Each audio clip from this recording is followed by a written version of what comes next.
Valentine's day అంటే ఈ పేరు ఎప్పటి నుంచి వచ్చింది, ఎప్పటి నుంచి వాడుకలోకి వచ్చింది చెప్పు చెప్పు అడుగుతున్నా. వ్యాలంటైన్స్ డే అని ఎప్పటి నుంచి ప్రపంచంలోకి వచ్చింది? When did Valentine's day come in to existence? చెప్పు, ఆన్సర్ చెప్పు. వ్యాలంటైన్స్ డేకి, లవర్స్ డేకి, లవ్కి ఏం సంబంధం నాకైతే తెలియదు. నాకు తెలిసినంత వరకు వ్యాలంటైన్ అనే ఐ థింక్ ఎదురు ఉండేవాళ్ళు 5th సెంచరీ. వాలంటైన్ అని చెప్పి ఒక వ్యక్తి ఉండేవాడు, సెయింట్ వ్యాలంటైన్ అని ఒకడు, ఏదో 5th సెంచరీలో సంగతి. మిగతా స్టోరీ చెప్పు, నీకు తెలుసు కదా. అంటే కొంచెం కొంచెం ఐడియా ఉంది నాకు. పర్లేదు, నీకు తెలిసింది వాలంటైన్ అని చెప్పి ఒక వ్యక్తి ఉండేవాడు అని చెప్పి తెలుసు నాకు. తర్వాత సో దాని తర్వాత వాళ్ళు ఏదో పెళ్లి చేసుకున్నారు, అప్పటి నుంచి వాళ్ళ తర్వాత చనిపోయినారు. దాని తర్వాత వ్యాలంటైన్స్ డే చేసుకుంటారు వాళ్ళు చనిపోయిన రోజు అని చెప్పి. అంటే వాడి ముందు వాడి తర్వాత ఇంకెవడు పుట్టలేదా?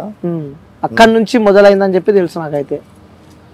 వాళ్ళని గుర్తుగా వ్యాలంటైన్స్ డే పెట్టుకున్నారని చెప్పి తెలుసు నాకు. ఒకసారి కొంచెం ఇంట్రెస్ట్ ఉన్న వాళ్ళు కొంచెం గూగుల్ సెర్చ్ చేస్తే what is the real story, real history behind Valentine and Valentine's day అంటే వాళ్ళకి ఇంకా క్లారిటీగా మంచి డీటెయిలింగ్ ఆన్సర్స్ వస్తాయి. సంబంధమే లేదు. It is basically an incident which happen to bring validity to some religion called Christianity and some dates and some names and ఒక theory చెప్పడానికి ఒక రెఫరెన్స్ పాయింట్ కావాలి కాబట్టి ఆ డేట్ని వ్యాలిడిటీలో తీసుకొచ్చారు నాకు తెలిసినంతవరకు. ఓకే, ప్రేమకి వ్యాలంటైన్స్ డేకి సంబంధం లేదు అంటే ఈ రోజు ప్రేమిస్తారా, మిగతా రోజులు ప్రేమించరా? 364 రోజులు మర్చిపోయి 365 ఫిబ్రవరి 14 ఒక్కరోజే ప్రేమిస్తారా? అంటే ఆ రోజు గులాబ్ పూలు తీసుకొని గ్రీటింగ్ కార్డులు తీసుకొని వెళ్ళమని చెప్పి ఎప్పటి నుంచి వచ్చి గ్రీటింగ్ కార్డులు ఎప్పటి నుంచి వచ్చినాయి, గులాబ్ పూలు ఎప్పటి నుంచి వచ్చి? వాలంటైన్స్ వీక్ కూడా జరుపుకుంటారు. వీక్ మళ్ళీ హగ్ డే, కిడ్స్ డే, కేకులు, ఆ డే ఈ డే. రే నీకోసం నువ్వు బతుకు. ఆ డే ఈ day, mother's day, father's day, తల్లుల దినం, తండ్రుల దినం, ఏంటి ఈ దినాలన్నీ? ఒక దినమైనా నీకోసం నువ్వు బతుకు. నీ తద్దినం, ఆ దినం, ఏ దినం ఎందుకు? 23 సంవత్సరాలు ఎగ్జాంపుల్ చెప్తున్నా, ఒక మెటఫర్. 22-23 సంవత్సరాలు బతికిన మనిషి ఫ్యామిలీని కాకుండా, వాళ్ళ వెల్విషర్స్ని కాకుండా, చుట్టాలని కాకుండా, ఫ్రెండ్స్ని కాకుండా సడన్గా ఎవరో లైఫ్లోకి వచ్చిన దాని మీద ప్రేమ కలుగుద్దంట డింగ్ మన ఒక రోజు. పని కావాల్సినంత వరకు ప్రేమ ఉంటుందంట. ఏదైతే కావాలనుకుంటున్నారో అది పని అయిపోయిన తర్వాత డింగ్ మని లైట్ ఆఫ్ అయిపోతుందంట. మళ్ళీ ఇప్పుడు ఎట్లా వదిలించుకోవాలి, ఇప్పుడు ఎట్లా సంభాలించుకోవాలి, రకరకాల ఆప్షన్స్ ఉంటాయి. అవన్నీ చేసిన తర్వాత అదేదో మళ్ళీ 2-3 ఆప్షన్స్ ఉంటాయి దీంట్లో నుంచి. ఒకటి బ్రేకప్ అంట, ఇంకొకటి ప్యాచప్ అంట, ఇంకొకటి కాంప్రమైజ్ అంట, ఇంకొకటి ఏదో సెటిల్మెంటో కాంప్రమైజో, లేదంటే చివరికి పెళ్ళి. ఇవేనా ఆప్షన్స్? వేరే ఆప్షన్స్ వద్దా? ప్రపంచంలో ఎంత పెద్ద ప్రపంచంలో ఇంక వేరే ఆప్షన్సే లేవా? పాసిబిలిటీసే లేవా? సింగిల్గా బతకలేరా? 5 నిమిషాల సుఖాని కోసం నీ జీవితాన్ని ఎందుకు తాకట్టు పెట్టుకోవటం? అంటే నేను పెళ్లి చేసుకోవద్దు అంటలా. పెళ్లి పైన నాకు రెస్పెక్ట్ ఉంది. చాలా సక్సెస్ఫుల్ కపుల్స్ని చూశాను నేను, ఇంక్లూడింగ్ మై పేరెంట్స్. నేను ఒకసారి కూడా చేసుకోలేదు తమ్ముడు. ఒక్కసారి కూడా చేసుకోలే అంటున్నారు. 4-5 సార్లు చేసుకున్న వాళ్ళు చాలా మంది తెలుసు నాకు. ఒకసారి ఓల్డ్ సిటీ వెళ్ళి చూసిరాపో. ఒక్కొక్క ఇంట్లోనే వాళ్ళకి వర్కౌట్ అవుతుంది. వాళ్ళపైన నాకు జెలసీ లేదు, వాళ్ళపైన నాకు కంప్లైంట్ కూడా లేదు. వాళ్ళకి వర్కౌట్ అవుతుంది కదా. నేనైతే ఒకసారి కూడా చేసుకోలేదు. ఓకే, చేసుకునే ఉద్దేశం కూడా లేదు అనుకుంటున్నాను. పెళ్ళి ఉద్దేశం లేదు ఇంకా. సో ఇప్పుడు నెక్స్ట్ ఏం కనబెట్టబోతున్నారు? ఏంది కొత్తగా ఏదో చేద్దామని చెప్పి అంటున్నారు అని చెప్పి నాకు తెలిసింది. ఇక్కడికి వస్తే మాత్రం ఏదో అడ్వాంటేజ్ అంటే ప్రతిదీ ఒక వేస్టేజ్ అని చెప్పి మీరే చెప్పారు ఇంతకుముందుకి. సో ఇలా ఈ కన్స్ట్రక్షన్ ఎలా చేసుకున్నావు? ఇది ఎట్లా? Necessity is the mother of all ఇన్వెన్షన్కి ఇది ఒక example. Somebody's waste is somebody's fortune అనే దానికి లైవ్ ఎగ్జాంపుల్. సూపర్. ఇలాంటి వాటికి ఇన్నోవేషన్, క్రియేషన్, ఇట్లాంటి వాటికి అంత క్వాలిఫై అవుతలేదు నాకు తెలియదు. కానీ ఏదో వెల్డింగ్ ఇరిగిపోయింది, కింద ఇది ఇరిగిపోయిందని ఏదో వాడికి పనికి రాలేదు అనిపించింది. నాకు పనికి వస్తుంది, నేను సోఫా చేసుకొని నేను కూర్చుని నాకు పని జరుగుతుంది, దీనికి రూపాయి ఖర్చు లేదు. ఈ టార్పోళ్ళు ఇవి ఆల్మోస్ట్ పారేసినవి అక్కడ ఇక్కడ దొరికినవి తీసుకొని వచ్చి నాకు షెల్టర్ తయారు చేసుకున్నా. ఓకే, నేను ఏం తప్పు చేశాను ఇక్కడ? నీకు కాకులు, పక్షులు ఎప్పుడైనా గూళ్ళు చూసావా? అది వెళ్ళి ఐకియాకి వెళ్ళి షాపింగ్ చేసుకొని వెళ్ళి గూడు కట్టుకోదు. ఎక్కడెక్కడ ఏం దొరికితే దాన్ని తీసుకొని కట్టుకుంటుంది. నేను కొంచెం దగ్గరగా అదే పని చేశాను. అంటే ఇక్కడ ఉంటున్నందుకు ఏమైనా రిస్ట్రిక్షన్ ప్రాబ్లమ్స్ కానీ ఏమైనా ఫేస్ చేశారన్నా మీరు? ఇనిషియల్ డేస్లో ప్రాబబ్లీ కొన్ని కన్ఫ్యూషన్స్ కొన్ని జరిగినాయి కొన్ని. దాని తర్వాత నాకు వర్కౌట్ అవుతుంది. వాళ్ళకి అర్థమైంది ఇక్కడ ఏదో కబ్జా చేయడానికో, ఇదేదో రకరకాల రూమర్స్ మీరు చెప్పినట్టు చేతబడులు, రకరకాల ఏంటంటో ఇల్లీగల్ యాక్టివిటీస్ అయితే మీరు రకరకాల రూమర్స్ అనుకుంటున్నారో అవేమీ ఇక్కడ జరగట్లేదని చెప్పి వాళ్ళ క్లారిటీ వచ్చిన తర్వాత వాళ్ళకి నాకు అండర్స్టాండింగ్ సెట్ అయింది. మాకు వర్కౌట్ అవుతుంది, నాకు ఇబ్బంది అయితే లేదు. ఓకే, ఎన్ని సంవత్సరాల నుంచి ఉంటున్నారు ఇక్కడ? ఈ స్పాట్లో అప్రాక్సిమేట్లీ ఒక 5-6 months అనుకుంటా. 5-6 months. ఓకే, అంతకుముందు కన్నా 2015లో నెక్లెస్ రోడ్ తెలుసా, పీపుల్స్ ప్లాజా తెలుసు. పీపుల్స్ ప్లాజాలోనే ఒక కార్నర్లో అప్రాక్సిమేట్లీ ఒక 1.5 year అబౌవ్ అక్కడికి వెళ్ళి ఒకసారి వెరిఫై చేసుకుంటే తెలుస్తుంది. ఓకే, 17 years ఉన్నప్పుడు ఇంట్లో నుంచి వెళ్ళిపోయి వచ్చారని చెప్పి తెలిసింది నాకు. ఇప్పుడు చిన్నప్పటి సంగతి మళ్ళీ నా గురించి వస్తున్నాయి క్వశ్చన్స్ అన్ని. అంటే నాకు తెలుసుకోవాలని క్యూరియాసిటీ పెరుగుతుంది మీ గురించి తెలుసుకోవాలని. అంటే 17 years నుంచి ఇక్కడికి వచ్చిన తర్వాత ఇండస్ట్రీకి వచ్చి ఒక డిఓపి ఇదామని చెప్పి కూడా మధ్యలో చాలా సంవత్సరాలు ఉన్నాయి బ్రో. నేను కరెక్ట్గా సినిమాకి యాక్సెస్ నాకు ఆ గ్రూవ్లో పడటానికి నాకు 4-5 సంవత్సరాలు పట్టింది. గట్టిగా ఇన్వెస్ట్ చేస్తాను అనుకుని వేస్ట్ చేశా. ఫ్రెండ్షిప్, పబ్బులు, అవి ఇవి ఎంటర్టైన్మెంట్ అవన్నీ 4-5 సంవత్సరాలు అలా లేసిపోయినాయి. దాని తర్వాత కొంచెం సీరియస్నెస్ వచ్చి ఐ థింక్ మేబీ 17, 18, 19, 20, 21, 22, 20, అప్రాక్సిమేట్లీ 22 ఉన్నప్పుడు probably I started getting to films. And then మధ్యలో కొంచెం బ్రేక్ తీసుకొని ఒక సాఫ్ట్వేరు, ఐటీ, కొన్ని ఎంఎన్సీల్లో కూడా పనిచేశాను. ఎందుకు ఆ డీటెయిల్స్ అన్ని, ఒక ఎంఎన్సీలో ఒక 4-5 సంవత్సరాలు, ఒక సాఫ్ట్వేర్ మొత్తం కలిపి 6-7 సంవత్సరాలు ఆన్ అండ్ ఆఫ్. మధ్యలో సినిమా కూడా చేశాను. అదే సినిమాస్ కూడా మీరు చేశారని చెప్పిన, ఏ సినిమాలు చేస్తారన్న?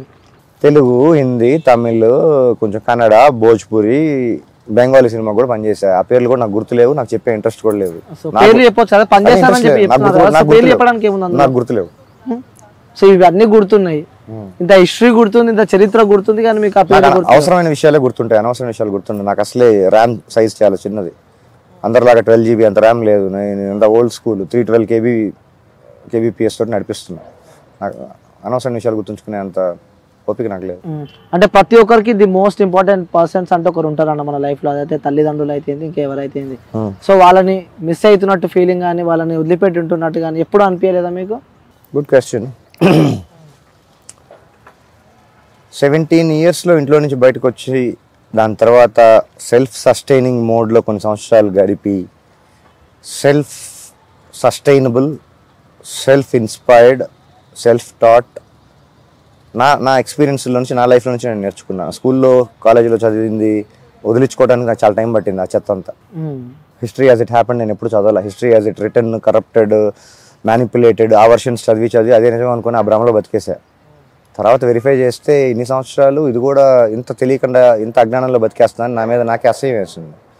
అది వెరిఫై చేసి చూసిన తర్వాత నా చరిత్ర ఏంటి అంటే, నా చరిత్ర ఏంటంటే నా బ్యాక్గ్రౌండ్ కాదు, నా యాన్సిస్టర్స్ ఎట్లా బతికారు, ఏం చేశారు, ఎప్పటి నుంచి ఏం చేశారు, మనం ఏంటి ఇంత ప్రోగ్రెసివ్ లైఫ్లో బతుకుతున్నాం అని చెప్పి నా మీద నాకే అసహ్యం వేసింది. డిగ్రేడెడ్ లైఫ్, డిగ్రేడెడ్ జనరేషన్లో బతుకుతున్నాం. మన యాన్సిస్టర్స్ చాలా గొప్పగా బతికారు, కనీసం వాళ్ళ గురించి తెలియని కూడా తెలియదు. వాళ్ళు ఏం చేశారు, వాళ్ళు ఏం పనులు చేశారు, ఎన్ని అచీవ్మెంట్స్ చేశారు, ప్రపంచానికి ఎంత కాంట్రిబ్యూట్ చేశారు కూడా మేము తెలియకుండా అజ్ఞానంలో బతికేస్తున్నాం. అవన్నీ తెలుసుకోవడానికి కొంచెం టైం పట్టింది. ఆ ప్రాసెస్లో కొన్ని సిస్టమ్స్ని అడాప్ట్ చేసుకోవడం జరిగింది. Meditation, yoga, martial arts, sports, cinema, business. I explored my interest. కొన్ని రకరకాల జాబ్స్ కూడా చేశా, nowhere connecting to each other. ఈ జాబ్కి ఆ జాబ్కి సంబంధం లేని జాబ్స్ కూడా చేశా. నేను హైదరాబాద్కి ఫస్ట్ టైం వచ్చి నేను చేసిన జాబ్ నాకు ఇంకా గుర్తుంది. పుల్లారెడ్డి స్వీట్స్ పక్కన సోమాజిగూడలో సోనీ వరల్డ్ అని ఒకటి ఉండేది. మహేష్ రాజు అని ఆయన ఓనర్. దానికి సోనీ వరల్డ్ అంటే డిజిటల్ ఎలక్ట్రానిక్స్ అన్నీ ఉంటాయి. ఆ రోజుల్లోనే ప్రొజెక్షన్ టీవీ ఉండేది పెద్దది. నా ఫస్ట్ జాబ్ డెమాన్స్ట్రేటర్ టీవీ, నాకు గుర్తుంది. Salary somewhere around 1500-1600. నా వయసు అప్పుడు 17.5 అప్రాక్సిమేట్ 17. అప్పటి నుంచి రకరకాల జాబ్స్ చేశా. ప్రతి జాబ్ కూడా from the source code to the optimum performance to the end చూసా. దాని తర్వాత ఇంతేనా అనిపించింది. ఓహో, ఇది ఎందుకంటే దీనిలో స్కోప్ లేదా, ఇంతేనా. నీకు మొత్తం తెలిసిపోయిన తర్వాత నీకు, ఫర్ ఎగ్జాంపుల్, ఎవరైనా నీకు పుస్తకం ఇచ్చారు, కథ మొత్తం చెప్పేసిన తర్వాత పుస్తకం ఇస్తే నువ్వు తిరిగేసి చదువుతావా? నేను తిరిగేసి చదివా. నేను ఎంటర్ అయిన ప్రతి ఫీల్డ్, క్రాఫ్ట్, జాబ్ మొత్తం తిరిగేసిన తర్వాత ఇంకేం లేవు తిరగడానికి పేజీలు అన్న తర్వాత నాకు ఇంట్రెస్ట్ లేదు. జనాలకి ఎలా తీసుకుంటారు, ఎవరేమనుకుంటారు, సొసైటీ ఏమనుకుంటుంది నేను ఎప్పుడూ ఆలోచించలే. It don't make an impact also, doesn't make any difference. If you don't mind, nothing matters. Anyways I don't have a mind, nothing matters. Okay, parents అంటున్నాను నేను. పేరెంట్స్ మంచి టాపిక్. ఇందాక ఎక్కడికి స్కిప్ అయినట్టున్నా. యా, 1979 25th జూన్ పుట్టాను కాబట్టి ఒక ఫ్యామిలీలో parents ఉన్నారు. అది ఒక యాక్సిడెంట్, ఒక కోఇన్సిడెన్స్, కర్మ థియరీలో చెప్పాలంటే ఏదో ఒక కోఇన్సిడెన్స్, ఒక ఇన్సిడెంట్ అంతే. మన ఇండియాలో ఎస్పెషల్లీ సదర్న్ ఇండియాలో అంత పొజెసివ్నెస్, అంత ఓవర్ ప్రొటెక్టివ్నెస్, అంత ఆర్థోడాక్స్, ఇవన్నీ విషయాలను పక్కన పెడితే ఫండమెంటల్ రెస్పాన్సిబిలిటీ ఏంటి? ఎవ్రీ బీయింగ్ ఒక సైకిల్ ఉంటుంది, ఆ సైకిల్ కంటిన్యూ అవుతూనే ఉంటుంది నచ్చినా నచ్చకపోయినా. మేబీ నేను కొంచెం మధ్యలో చైన్లు కొంచెం లింక్స్ బ్రేక్ చేసుకొని నేను కొంచెం అవే వెళ్ళానేమో. అలా జరుగుతున్న సిస్టంలోనే నేను అలా పుట్టా, ఒక ఫ్యామిలీకి సంబంధించి 17 years ఉన్నా. దాని తర్వాత మధ్య మధ్యలో అప్పుడప్పుడు ఆన్ అండ్ ఆఫ్ వెళ్తూ వస్తూ ఉన్నా. నాకు అంతకంటే పెద్ద ఇంట్రెస్ట్ లేదు. మళ్ళీ ఎక్కడికి వెళ్తున్నావు స్మార్ట్గా, నాకు ఇంట్రెస్ట్ లేదు నా గురించి మాట్లాడటం అని చెప్తున్నా. విలేజ్ ఒకటి చెప్పండి, ఎక్కడ మీరు ఎక్కడ? విలేజ్ కాదు తమ్ముడు, గుంటూరు అనే ఒక ప్లేస్. గుంటూరులో గుంటూరే. స్కూలింగ్ అంతా లూథరన్ ఇంగ్లీష్ మీడియం స్కూల్. పొద్దున్న లేస్తే స్కూలు ఇవన్నీ జరిగే ముందు చేతిలో పుస్తకం పెడతారు, ఏదో ఒక పేజ్ చదవాలి. చిన్నప్పటి నుంచి ఒక 17 versions బైబిల్ చదివేశా చిన్నప్పటి నుంచే స్కూల్లోనే. Okay. I think 5th 6th 7th standard ఉండేసరికి ఎన్ని అవైలబుల్ బుక్స్ ఉంటే ఏంటి అని మొత్తం చదివేశా. ఓ అలాగా అలాగా అని చెప్పి అనుకున్నా, అవన్నీ నిజాలు అనుకోని. తర్వాత కొంచెం వయసు వచ్చి అవగాహన వచ్చి కొంచెం రీసెర్చ్ చేసి డిస్కవరీయో నేషనల్ జియోగ్రఫిక్లో ఒక ఛానల్లో ఒక ప్రోగ్రామ్ చూసా, documentary, uncovering Jesus Christ tomb అని అనుకుంటా టైటిల్. ఒకసారి చూడండి. అది చూసిన తర్వాత క్రిస్టియానిటీ గురించి మాట్లాడండి. 2024 years క్రితం క్రిస్టియానిటీ లేదు, జీసస్ క్రైస్ట్ లేడు అని చరిత్ర చెప్తుంది. ఓకే. మ్యాన్ మేడ్ రిలీజియన్ పైన ప్రపంచానికి ఎందుకు అంత మమకారం నాకైతే తెలియదు. సమ్ 1800 అప్రాక్సిమేట్లీ 1800 years క్రితం ఇస్లాం లేదని చెప్తుంది. మొహమ్మద్ ప్రవక్త, సోకాల్డ్ SAW ప్రాఫిట్ లేడు అని చెప్పి చరిత్రలో చెప్తుంది. వాటిపైన ఎందుకు సరే ఓకే, నాకు ప్రాబ్లం లేదు ఏ రిలీజియన్ పైన. వాటిపైన ఉండే కనీసం 1% నీ మాతృభూమి, నీ పేరెంట్స్, నీ లైఫ్ గురించి నువ్వు ఆలోచించుకుంటే ముందుకెళ్తావు. కానీ వాళ్ళు ఎవరో ఏదో రాశారు, ఆ పుస్తకాల్లో ఉన్నాయి, అదే correct, only one way, there is no other way. Okay, religion గురించి మరి కాంట్రవర్సీ అవుతుంది చెప్తున్నారు కదా మీరు. అక్కడి నుంచి వస్తున్నా. అలాంటి ప్రాసెస్లో ఇండియా అంటే ఇప్పుడు ఇండియా పేరు, అప్పుడు వేరే పేరు ఉండేది. మీరు ఏ టైం పీరియడ్కి వెళ్ళి రీసెర్చ్ చేసుకుంటే ఆ టైంకి సంబంధించిన పేరు వస్తుంది. సనాతన ధర్మం అని ఒకటి ఉంది. సనాతన్ ట్రాన్స్లేట్స్ టు ఎటర్నల్, ధర్మం ట్రాన్స్లేట్స్ టు డ్యూటీ. దీంట్లో రిలీజియన్ ఎక్కడ ఉంది, గాడ్ ఎక్కడ ఉంది? అది వే ఆఫ్ లివింగ్. అది ఎప్పటి నుంచో అలా జరుగుతుంది, అది జరుగుతూనే ఉంటుంది. ఇట్ ఈజ్ ఎటర్నల్ అని దాని మీనింగ్. ఆ డ్యూటీస్ ఏంటి తెలుసుకోకుండా, నువ్వు పుట్టిన నీ పుణ్యభూమి, నీ కర్మభూమి అని ఏంటో తెలుసుకోకుండా, నీ కల్చర్ ఏంటి, నీ ట్రెడిషన్ ఏంటి, నీ యాన్సిస్టర్స్ ఏం చేసేవాళ్ళు కనీసం తెలుసుకోకుండా, నీ చరిత్రని నువ్వు అసహించుకునే రేంజ్కి ఇలా జరిగింది, అలా జరిగింది, అలాగా అదే నిజం, అలా జరిగింది, ఏంటేంటో అప్రూవల్ లేని రాతల్ని నువ్వు నిజాలని నమ్మేసి, ఎవరో మ్యాక్స్ ముల్లర్ ఇండియాకి ఒకసారి కూడా రాకుండా, సంస్కృత్ చదవకుండా, వేదిక్ స్క్రిప్చర్స్ ఏమీ తెలుసుకోకుండా ట్రాన్స్లేషన్స్ రాసేసి వైడ్లీ పాపులర్ చేసి అవన్నీ నిజాలను నువ్వు నమ్మేస్తే, నేను కూడా నమ్మాను చాలా చాలా కాలం. కాదు, ఆ శ్లోకానికి అర్థం అది కాదు ఇది అని చెప్పి తెలుసుకునేసరికి నా మీద నాకే అసహ్యం వేస్తుంది. ఓకే.